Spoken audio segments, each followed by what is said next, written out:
Very good morning to all of you. Myself Gurpreet once again. We'll start with a new topic today, that is probability for class 11th. Probability की अगर बात करूं बेटा, probability आप 9th में भी पढ़ के आए, 10th में भी आपने continuation में पढ़ा. Now we are going to start with probability of class 11. क्या था probability? In layman language, if I talk about probability, probability means what would be the percentage for the occurrence of an event? एक event कितना अकर कर पाता है हमारे favour में, इसको हम लेमन लैंग्वेज में कहते थे जी प्रोबेबिलिटी. सर फॉर एग्जांपल बेटा मैंने आपसे क्वेश्चन पुट अप किया, मैथ्स में कितने नंबर आ जाएंगे? फर्स्ट स्टूडेंट ने कहा जी 85 आ जाएंगे सर 100 में से. इसका मतलब वो अपने फेवर में देख रहा है. 85 marks he is going to get out of 100. So this becomes our probability. Probability एक जनरलाइज टॉपिक है बेटा. लेमन लैंग्वेज में अगर बात करूं, हर जगह प्रोबेबिलिटी है, हर जगह. सिर्फ मैथ्स की बुक में ही प्रोबेबिलिटी नहीं है.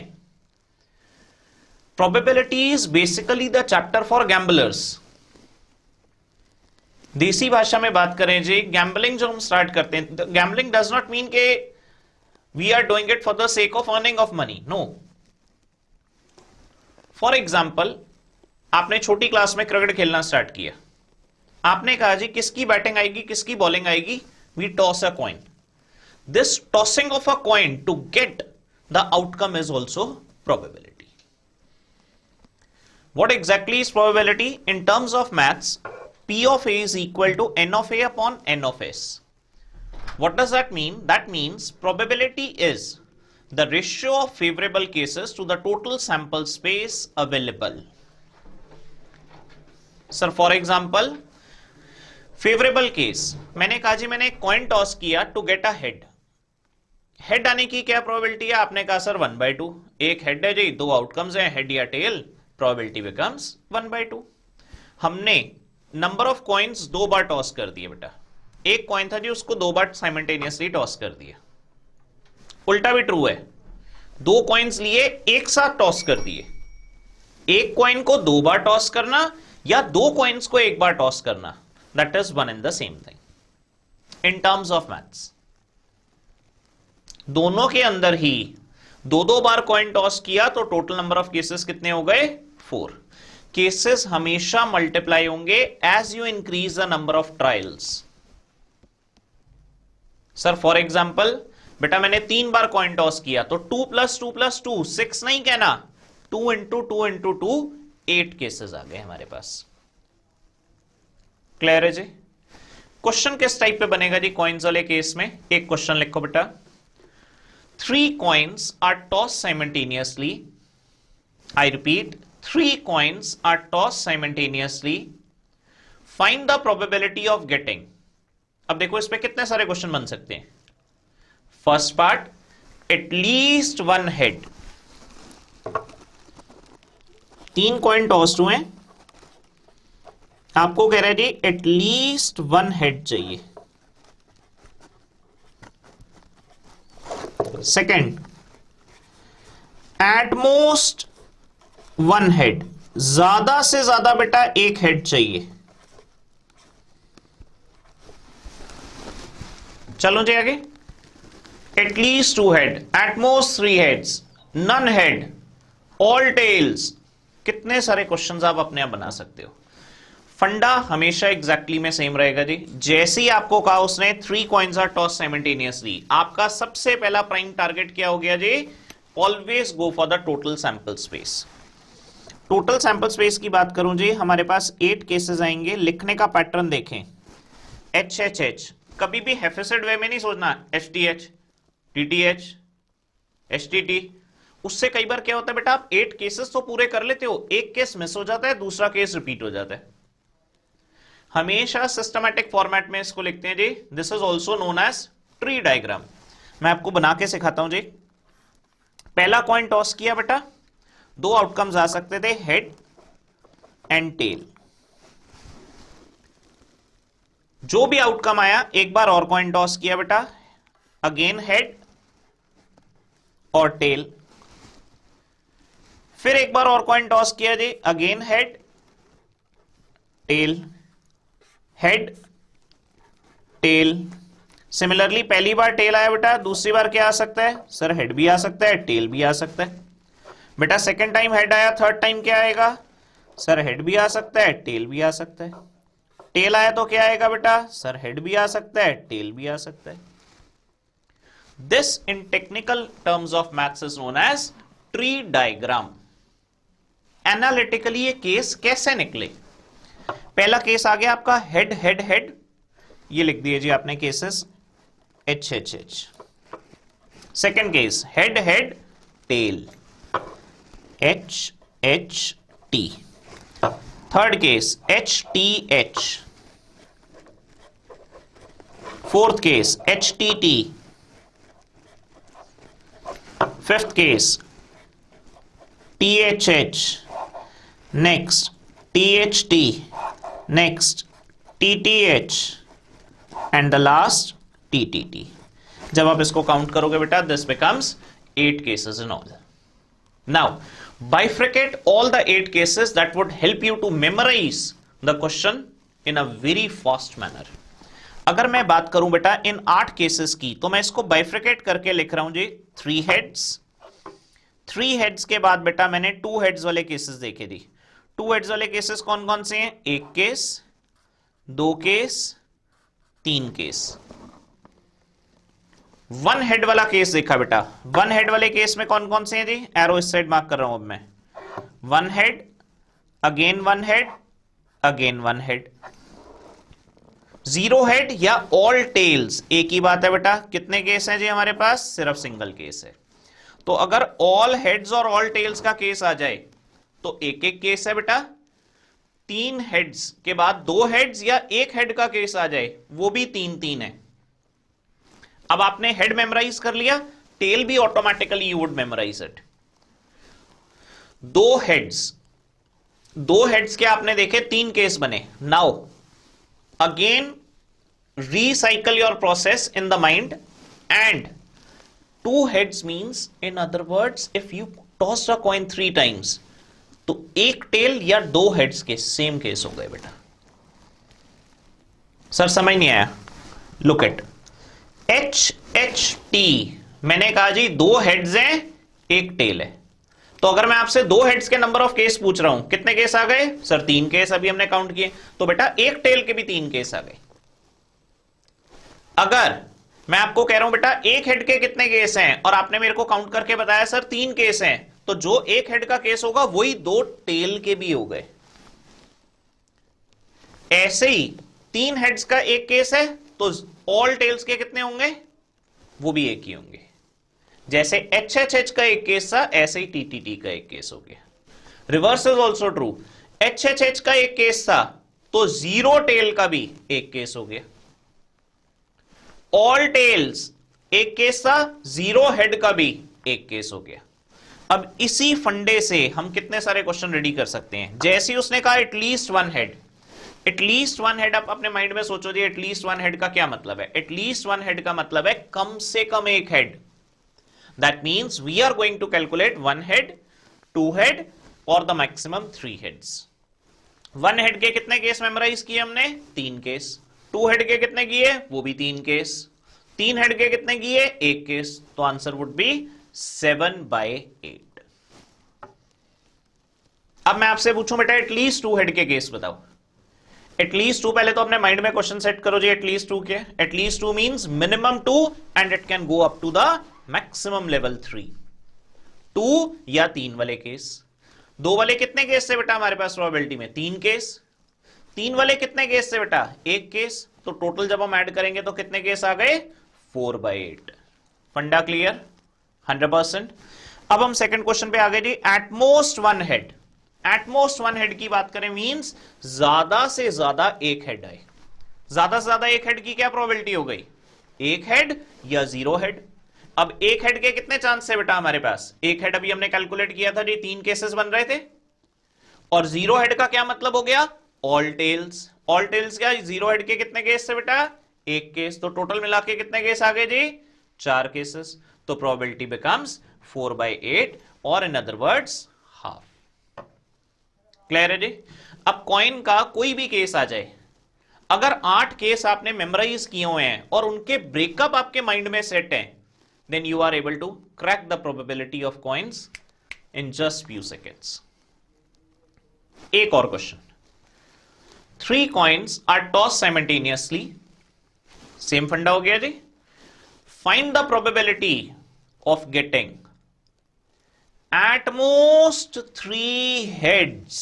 I repeat once again, at most 3 heads. कौन बताएगा जी इसका आंसर? बिल्कुल सही, वेरी गुड। इसने आंसर दिया जी, कहता है सर सारे ही केस आ गए इसमें तो। बिल्कुल आ गए बेटा। एटमोस्ट 3 हेड, सोचो ज्यादा से ज्यादा मुझे 3 हेड्स चाहिए। 3 हेड्स का क्या मतलब हो गया जी? 3 हेड्स, 2 हेड्स, 1 हेड या 0 हेड। सर 0 हेड क्यों आया? बेटा क्यों नहीं आएगा? एटमोस्ट 3 का था, ज्यादा से ज्यादा 3, 3, 2, 1, ये भी तो हो सकता है 1 भी हेड ना आए। इसका मतलब ये प्योर केस हो गया जी, सारे ही केस इसमें ऐड हो गए। और जब सारे केस हो जाते हैं बेटा, तो याद रखना 100% ऑफ अ प्रोबेबिलिटी इज 1।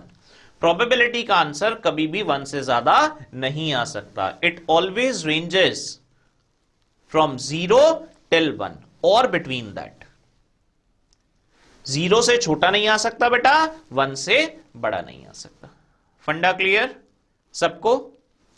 आओ जी, सेकंड टाइप पे आते हैं जी। ये तो कॉइन्स के केस हो गए। कॉइन्स के बाद बेटा मूव किया, थोड़े से और बड़े हो गए जी। बैटिंग बॉलिंग के अलावा हमने कहा चलो जी लूडो खेलनी स्टार्ट करते हैं। एंड द फंडा starts with dice. A dice is throne single times. कितने केस आए जी हमारे पास? एब्सोल्युटली ट्रू, 6 केसेस आ गए बेटा। सर कैसे? बेटा डाइस में नंबरिंग देखो, 1 2 3 4 5 6, इसका मतलब 6 पॉसिबल आउटकम्स आ सकते हैं। ये सिंगल डाइस का केस था। इसी में आपने 10th क्लास में बहुत सारे क्वेश्चन पढ़े थे। To get a odd number on a die, आप ऑड नंबर अपने माइंड में मेमोराइज करते थे, 1 3 5। सर 3 केस आ गए, आंसर इज 3/6 और 1/2। फिर धीरे धीरे हम 2 डाइस पे आ गए बेटा। आपको बताया था जी कॉइन्स के केस में भी व्हेनेवर एक से ज्यादा बार आपने कॉइन थ्रो किया था या एक से ज्यादा बार आप डाइस थ्रो कर रहे हो, the cases would get multiplied. 100% clear? तो इसका मतलब 2 डाइस फेंकेंगे तो केस कितने आ गए बेटा? 6 × 6। इसी पे बेस एक बहुत बढ़िया क्वेश्चन देखते हैं जी। लिखो जरा question. 2 dice are thrown simultaneously. 2 dice are thrown simultaneously. Find the probability of getting, first part, find the probability of getting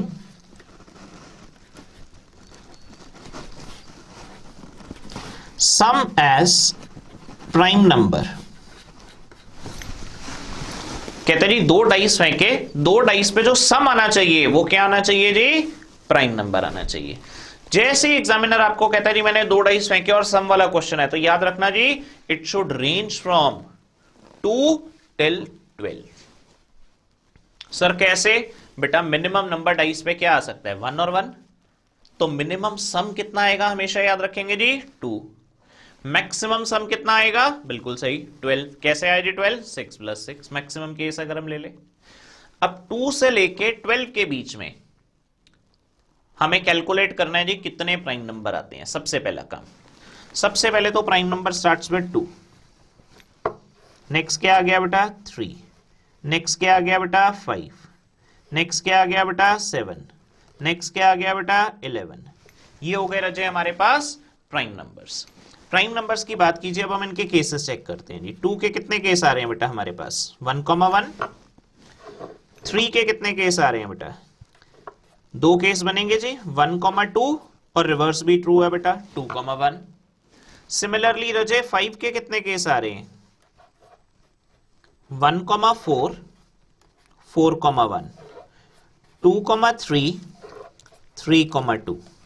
4 case आ गए बेटा हमारे पास 5 के। सिमिलरली 7 के कितने केस आ रहे हैं बेटा? 1,6, 6,1। सिमिलरली बेटा 2,5, 5,2. सिमिलरली बेटा 3,4, 4,3. हमेशा देखो सीक्वेंस में स्टार्ट करना है क्वेश्चन. मिनिमम नंबर पहले डाइस पे लेना है, फिर मैक्सिमम नंबर लेना है, जो भी पॉसिबल केस हो. ऐसे ही बेटा 11 के कितने केस आ रहे हैं? 11 का स्टार्ट ही मिनिमम 5 से होगा बेटा. 5,6 और 6,5, दो ही केस आ रहे हैं जी. अब हमने 2, 3, 5, 7, 11 के सारे केसेस कैलकुलेट किए. 1, 2, 3, 4, 5, 6, 7, 8, 9, 10, 11, 12, 13, 14, 15. That means out of 36 possible cases, how many cases are favorable? 15 cases are favorable. So probability is favorable number of case to the total sample space. 15 are the favorable cases out of 36. Cancel out करेंगे, we'll get the final answer as 5/12. So this is the probability of getting sum as in the form of prime number. Fundamental clear बेटा? 100%. ऐसे ही दो dies में आपको कह देगा जी. Move on to the next question. आपको कहेगा बेटा calculate the probability of getting sum as at least 10. Sum as at least 10. 10 ना कह के एटलीस्ट 10 वर्ड यूज कर देगा. जैसे आया एटलीस्ट 10, पहले तो एटलीस्ट का मीनिंग समझते हैं बेटा. एटलीस्ट 10 मींस कम से कम 10. कम से कम 10 का क्या मतलब हो गया बेटा? मैक्सिमम कहां तक था? 12 तक. तो हमारे पास कितने केस आने चाहिए हमारे माइंड में? 10, 11 एंड 12. फंडा क्लियर बेटा? एवरीवन 100%. अब 10, 11, 12 के केस हम अपने माइंड में मेमोराइज करते हैं जी. 10 के कितने केस बन गए? कौन बताएगा जी? Very good answer. 3 केस बन गए जी. कौन कौन से बेटा? 4,6, 6,4 एंड 5,5. ऐसे ही 11 के कितने केसेस बन गए बेटा? 11 के बन गए जी 6,5, 5,6. 12 के कितने केसेस बन गए बेटा? 6,6. क्लियर है जी फंडा? अब हमने देखा एटलीस्ट 10 के टोटल मिला के हमारे पास 6 केस आ रहे हैं. तो प्रोबेबिलिटी ऑफ एटलीस्ट 10 क्या आ गई जी हमारे पास? 6/36. In other words comes out to be 1/6. जैसे एटलीस्ट का क्वेश्चन मैंने पुटअप किया है, ऐसे ही एग्जामिनर आपको कोई भी नंबर दे देगा और एटमोस्ट का क्वेश्चन पुटअप कर देगा जी आपके लिए. मैं इसी सेम क्वेश्चन को रीराइट करके या अदर वे में आपसे पूछता हूं जी. At most 10. I repeat once again. 2 dice are thrown simultaneously. Find the probability of getting the sum. पिछली बार हमने एटलीस्ट 10 देखा, अब हम देखते हैं जी एटमोस्ट 10. पहले तो अपने माइंड में सोचो बेटा एटमोस्ट 10 क्या होता है जी. एटमोस्ट 10 की बात करूं जी, 10 या उससे कम सम. अब उससे कम सम क्या हो जाएगा सर? 10 हो सकता है, 9 हो सकता है, 8 हो सकता है, 7, 6, 5, 4, 3, 2, बस. क्योंकि मिनिमम सम क्या होगा? 2. इसका मतलब 2 से लेके आगे तक हमें सारे कैलकुलेट करने. सर ये तो बहुत सारे केसेस बन जाएंगे पेपर में. बिल्कुल सही बेटा. अब आप मेरे को लॉजिक बताओ जरा क्वेश्चन का. Analyse the question very carefully. मैंने आपको स्टार्टिंग में बताया जैसे ही सम आए, मिनिमम सम 2 और मैक्सिमम सम 12. ये सारे केसेस मिला के 36 केस. अब मैं अगर आपको कह रहा हूं बेटा 2, 3, 4, 5, 6, 7, 8, 9, 10, इन सब का सम निकाल दो. पहला मेथड है इन सब के केसेस कैलकुलेट करो. वो तब करने हैं बेटा अगर पेपर में और कोई क्वेश्चन ना आता हो. Just kidding. इन अदर वर्ड्स बहुत टाइम वेस्ट होगा. तो हमने क्या दिमाग लगाया? हमने दिमाग लगाया एटमोस्ट 10 निकालने की बजाय हमें ये पता था जी टोटल प्रोबेबिलिटी सारे केसेस की क्या है 1, 36 आउट ऑफ 36। हमने थोड़ा सा दिमाग लगाया और इसको लिख दिया जी 1 minus probability getting the sum 11 and 12। Sir समझ नहीं आया बेटा, सोचो। सम मेरे पास मिनिमम था रजे 2 और मैक्सिमम था बेटा 12 और इन सबके केसेस से 36। 2 से लेके 10 तक निकालूं, उससे बेटर है 11 और 12 के केसेस निकाल लूं और उसको 1 में से माइनस कर दूं। 11 के कितने केस आपके माइंड में आते हैं? Sir 2 case, 5 6 6 5। 12 के कितने आते हैं बेटा? सर एक ही केस 6,6। इसका मतलब टोटल मिला के कितने केस हो गए? सिर्फ 3 केसेस। तो प्रोबेबिलिटी 11 और 12 की दोनों की मिला के कितनी आ गई बेटा? 3/36। That means my final answer comes out to be 33/36 और इन अदर वर्ड्स 11/12। तो ये आ गया जी हमारे पास केस किसका? एटमोस्ट 10 का बेटा। फंडा क्लियर सबको? अब एटलीस्ट वाला क्वेश्चन भी समझ आ गया जी, एटमोस्ट वाला भी आ गया। कई बार एग्जामिनर आपकी नॉलेज चेक करने के लिए कह देता है 2 dice are thrown simultaneously, find the probability of getting doublet of even number. Find the probability of getting doublet of even number. Now what is this doublet? Very good. Doublet means same number on both the dice.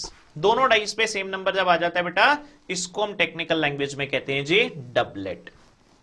अब आप अपने mind में सोचो, पहले तो total doublet कितने possible होने चाहिए? 6 डबलेट पॉसिबल होने चाहिए। कैसे बेटा? 1 1 2 2 3 3 4 4 5 5 6 6। अब मेरा क्वेश्चन क्या था जी? मेरा क्वेश्चन डबलेट पे नहीं था, मेरा क्वेश्चन स्पेसिफिकली था doublet of even number. 6 doublet हमारे माइंड में मेमोराइज हो रहे हैं, उसमें से बेटा इवन नंबर के डबलेट्स कितने हैं? गुड, आधे इवन हो गए, आधे ऑड हो गए, या इन अदर वर्ड्स 3 डबलेट आ गए बेटा, 2 2 4 4 6 6। तो मेरा फाइनल आंसर क्या आ गया जी? 3/36। तो इस टाइप के क्वेश्चन भी कई बार एग्जामिनर पूछ लेते हैं। क्लियर है जी? अब इसी में एक क्वालिटी क्वेश्चन देखते हैं। 2 dice are thrown simultaneously. Listen to me very carefully. 2 dice are thrown simultaneously. Find the probability of getting multiple of 2 on one die and a multiple of 3 on the other. I repeat, multiple of 2 on one die and a multiple of 3 on the other. My question is,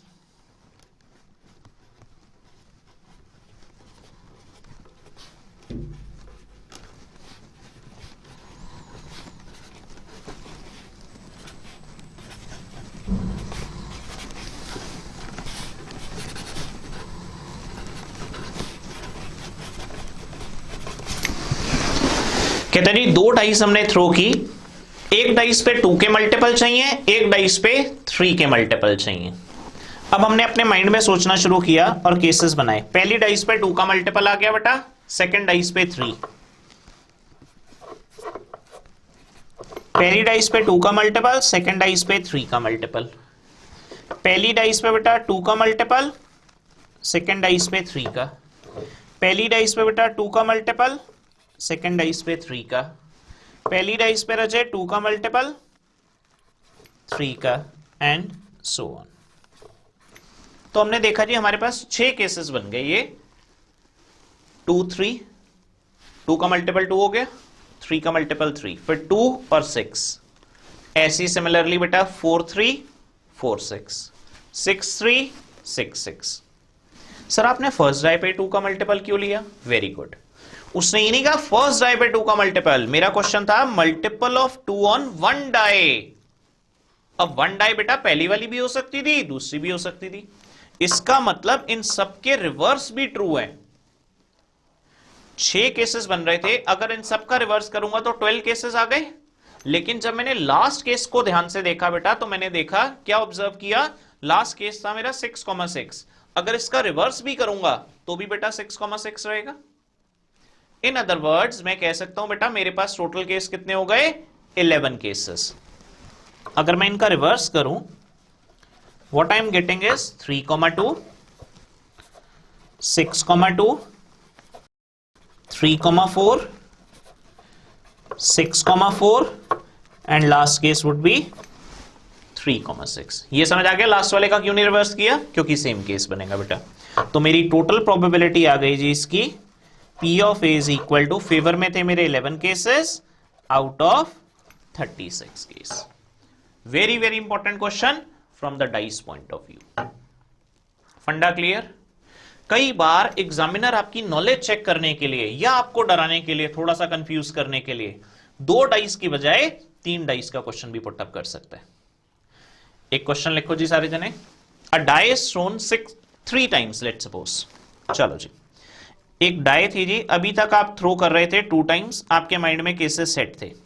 कहता जी इस die को मैंने 3 बार toss किया। Sir जैसे ही 3 बार toss करेंगे तो cases बहुत सारे बढ़ जाएंगे। कितने नंबर ऑफ केसेस आ जाएंगे बेटा? Cases always go on multiplying. That means मेरा टोटल सैंपल स्पेस क्या बन गया जी, 3 बार डाइस थ्रो करने से 6 into 6 into 6 comes out to be 216। 216 case आ गए बेटा मेरे माइंड में। क्वेश्चन क्या आ गया पेपर के अंदर, कहते जी find the probability of getting sum as at least 5। I repeat once again, find the probability of getting sum as at least 5। सम चाहिए जी हमें कितना, at least 5। अब पहले तो क्वेश्चन को जरा मेमोराइज करो अपने माइंड में। सम एज at least 5 क्या होगा बेटा? सर 5 और उससे ज्यादा सम। 3 डाइस के केस में पहले तो क्वेश्चन को एनालाइज करो जी। 3 डाइस के केस में जो सम होगा वो स्टार्ट कहां से होगा बेटा? 3 से। Minimum 1 1 1 on all the dice and maximum it would be 18। 6 plus 6 plus 6,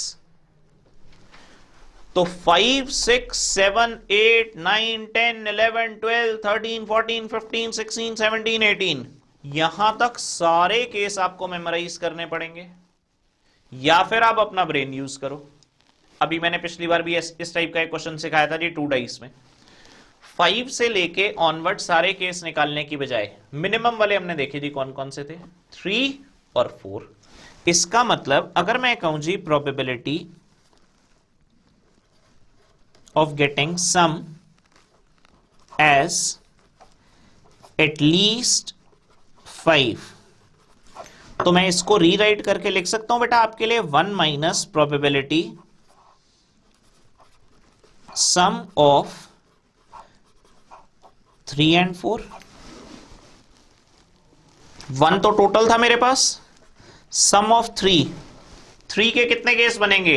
एक ही केस बनेगा जी, 1, 1, 1। तीनों डाइस पे अगर 1 1 1 आ जाए। 4 के कितने केस बनेंगे बेटा? 4 के हमारे पास जे 3 केस बनेंगे। कैसे? 3 डाइस थ्रो कर रहे हैं, सम 4 चाहिए। सोचो जरा, पहली डाइस पे 1 आ गया, दूसरी पे 1 आ गया, लास्ट पे 2 आ गया। अब ये जो लास्ट पे 2 आया इसको रोटेट करके मिडल में ले आओ। दैट मींस केस बन गया बेटा 1 2 1। इसी को फर्स्ट पे ले आओ 2, 1, 1। तो 3 केस आ गए बेटा हमारे पास 4 के, एक केस आ गया बेटा हमारे पास 3 का। तो टोटल कितने केस बन गए हमारे पास? 4 केस आउट ऑफ 216। तो हमने फंडा क्या यूज किया जी? 1 माइनस 4 अपॉन 216। इसको सिंप्लीफाई किया जी, फाइनल आंसर क्या आ गया हमारे पास? 212 अपॉन 216। इसको कैंसिल आउट कर लेंगे, will get the final answer in simplified form. तो कई बार 3 डाइस के क्वेश्चन देख के घबराना नहीं है कि सर पेपर में हम 216 केस बनाएंगे। नहीं बनाएंगे बेटा, हम क्वेश्चन को एनालाइज करेंगे कि उसकी लैंग्वेज क्या कह रही है and then will interpret the question accordingly. Clear है जी? ये पहला फंडा था जी हमारा प्रोबेबिलिटी का, जो था कॉइन्स की फॉर्मेट में।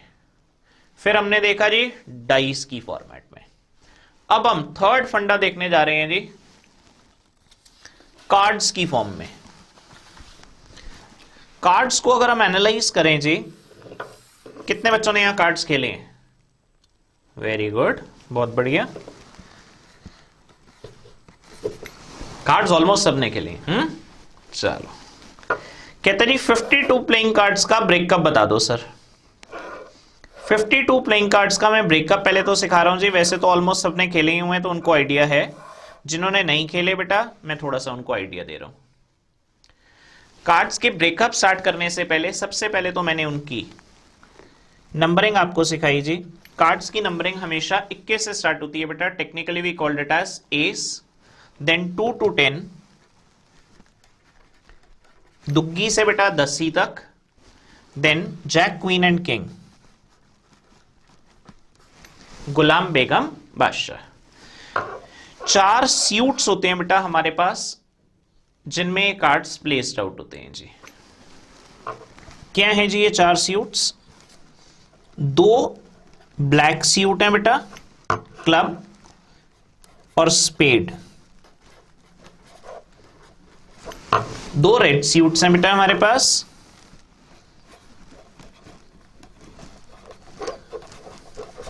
Diamond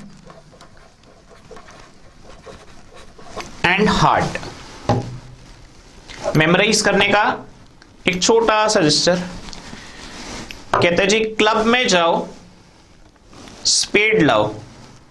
spade is the highest paid card. जब पैसे आ जाएंगे बेटा उसका डायमंड खरीदो, और जब डायमंड दोगे आप तो हार्ट अपने आप ही आ जाएगा। Why? Because girls best friend is diamond. Clear है जी? नहीं, this is just for the memorisation. कहते हैं जी 2 ब्लैक और 2 रेड, 4 स्यूट से जी हमारे पास। अगर ब्लैक की बात करूं बेटा 26 ब्लैक कार्ड्स आ गए, 26 ही रजे रेड कार्ड आ गए। क्लियर है जी?